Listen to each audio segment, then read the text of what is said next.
Hello, so today we're gonna make instant ramen. If you're a college student like me, then this is probably the only thing you can afford to make and have time to make. But instead of making plain old ramen, we're gonna turn it into some sort of upgraded meal that will be more fulfilling. So the first thing I have here is my green onion. I'm gonna cut off the wilting parts.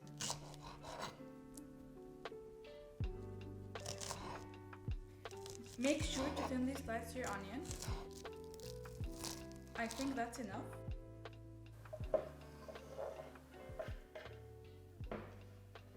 Now for the next step, we're gonna finely chop some garlic.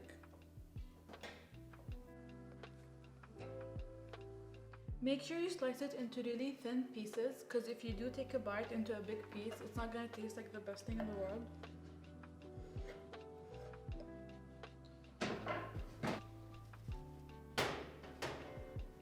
And now we're gonna head to the stove to make our broth and eggs. I have some boiling water here. I'm gonna slowly drop in my egg so it doesn't crack.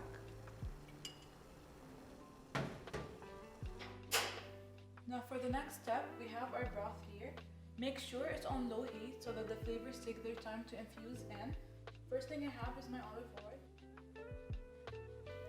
Just add a tiny bit. And while we're at it, we're gonna add our garlic in.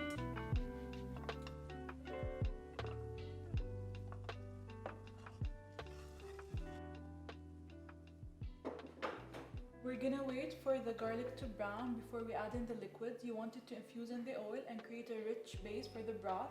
But for now, we will grate in some ginger.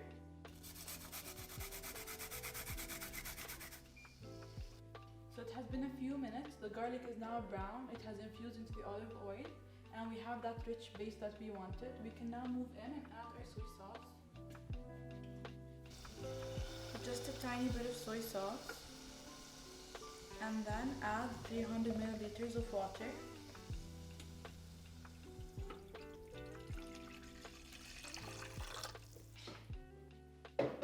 Now this is where our spices come in.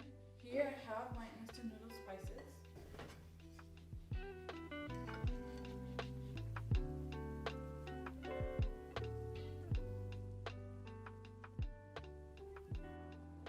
We're gonna wait for the water to boil and then we're gonna add in our noodles.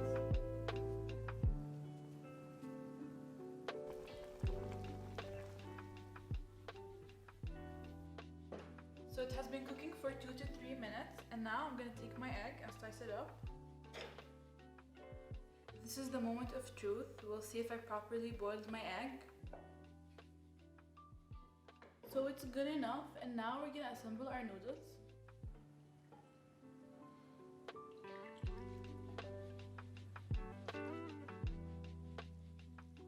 Now we're gonna add in our eggs and a bit of green onion. Lastly, we have chili pepper. You don't have to add this, it's optional, but I love spicy food and I feel like it completes the dish. So we're gonna sprinkle a little bit. And now we dig in.